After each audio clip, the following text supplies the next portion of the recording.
Valentine day, Valentine day, Valentine day. अब जहां sex संबंध ही जिंदगी का सारा उत्कर्ष है, चरम है, तो वहां फिर मान्यता क्या है? वहां मान्यता यह है कि स्त्री और पुरुष ऐसे ही हैं जैसे इस्तेमाल करने वाली वस्तुएं। जब तक मजा देती हैं इस्तेमाल करो, जिस दिन नहीं देती है फेंक दो, नहीं ले आओ। तो महिला जब तक आनंद दे रही है तब तक रखो, जिस दिन बेकार हो गई घर के बाहर निकालो, दूसरी ले आओ, बाजार में मिलती है। अब परिणाम क्या होता है कि एक साथ बहुत सारी महिलाओं से शारीरिक संबंध रखना, तो पता कैसे चले बाप कौन सा है? बिना शादी के बच्चे होंगे तो पता कैसे चले बाप कौन सा है? तो इसलिए यूरोप में परिवार बनता नहीं है। परिवार तो कुछ निश्चित बिंदु से शुरू होता है ना। परिवार तो ऐसे शुरू होता है, मेरी माँ ने कहा देख ये तेरे पिताजी हैं, बस वहीं से शुरू हुआ। वहां कोई माँ ये कह नहीं सकती कि ये तेरे पिताजी, पता ही नहीं है उसको कौन सा पिताजी है। और ये 1-2 साल नहीं रहा है, 2500 साल ये रहा है। और 2500 साल में कम ज़्यादा होता रहा। आज भी 2006 में यूरोप में यही चल रहा है। मैक्सिमम लोग लिव इन रिलेशनशिप में हैं, धर्म पत्नी और पति बन के नहीं, गर्लफ्रेंड बॉयफ्रेंड हैं, पति पत्नी नहीं, जो हमारी परिभाषा है ना पति पत्नी की नहीं है। तो वहाँ फिर होता क्या है? वहाँ फिर होता ये है कि जब इतने सारे लोगों से इतने तरह के संबंध आप रखें, तो सबसे ज़्यादा वेनरल डिसीजेस, सेक्स जनित रोग सबसे ज़्यादा इसी समाज में, सबसे ज़्यादा। और आजकल तो आप सुनते हैं ना बार बार, वफादार रहो, एक ही पत्नी से संपर्क रखो, नहीं तो ये हो जाएगा, ये हो जाएगा। यूरोप में ये कहानी 2500 साल से ऐसे ही चल रही है। फिर बीच बीच में कुछ लोग ऐसे आए यूरोप में जिन्होंने इसको बदलने की कोशिश की।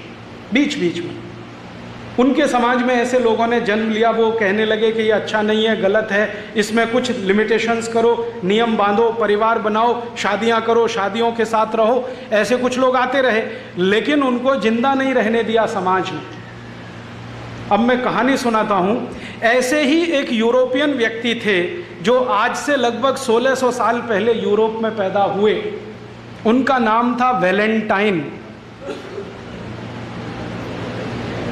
और ये कहानी है 478 एडी।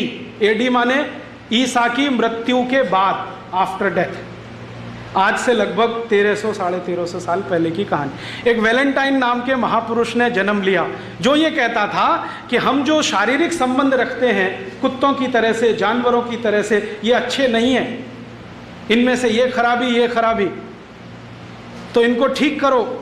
एक पति एक पत्नी के साथ रहो, विवाह करके रहो, शारीरिक संबंधों को उसके बाद ही शुरू करो।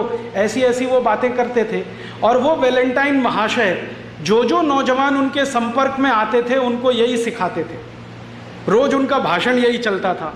संयोग से वो चर्च के पादरी हो गए, तो चर्च में आने वाले हर आदमी को यही बोलते थे कि भाई शादी कर लो तभी संबंध रखो, बिना शादी के संबंध मत रखो। तो कोई कोई उनसे पूछता था कि आपको ये वायरस कहाँ से घुस गया, ये तो यूरोप में है नहीं कहीं। तो वो कहते थे कि आजकल मैं ईस्टर्न फिलॉसफी का अध्ययन कर रहा हूँ, उसमें ये समझ में आ रहा है। ईस्ट समझते? ये ईस्ट माने भारत। आज से 1600 साल पहले, 1700 साल पहले का भारत, पूरा ईस्ट लगभग वही था। चीन में भारतीय सभ्यता, बुद्धिज्म। इंडोनेशिया, मलेशिया में भारतीय सभ्यता, बुद्धिज्म। जितनी दूर तक नज़र जाती है ईस्ट और फार ईस्ट में, सब जगह भारत और भारती था। ये बाउंड्री तो अभी बनी।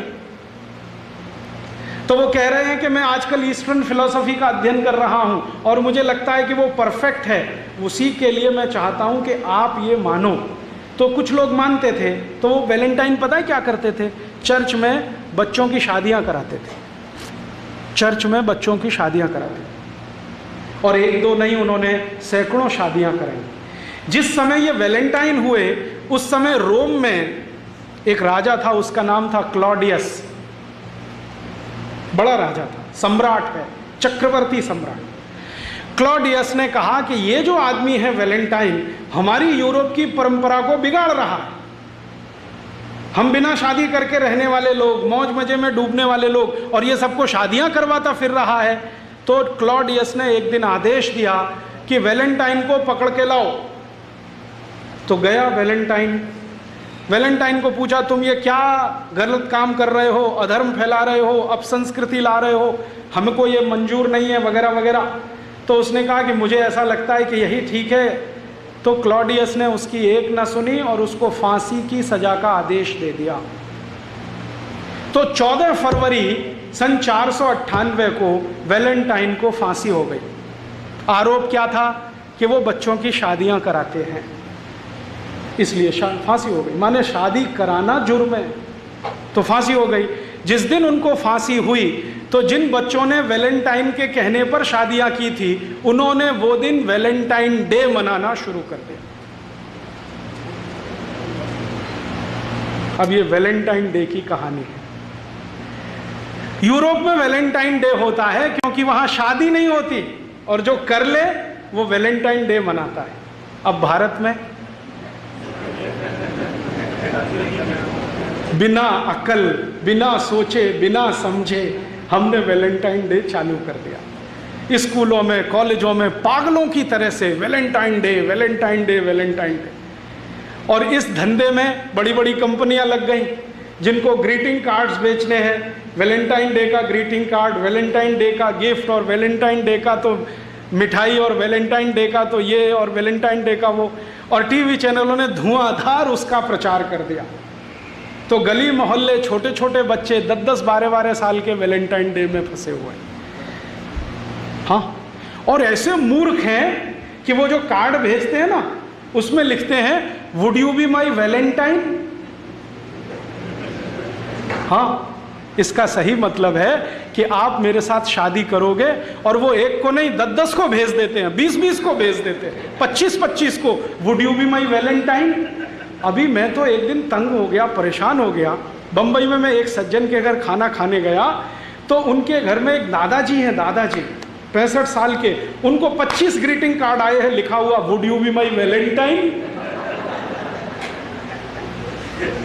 लिखने वाले कौन हैं? 15-20 साल के लड़के लड़कियां। वो दादाजी को वैलेंटाइन बना रहे हैं। मूर्खों को पता नहीं है कि वैलेंटाइन होता क्या है।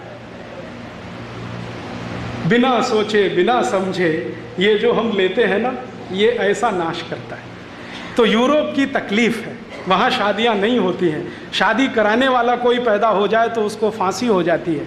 इसलिए वो कभी कभी ऐसे लोगों को याद करने के लिए कुछ सेलिब्रेट करते हैं। हम उनकी नकल करें ये बिल्कुल ज़रूरी नहीं।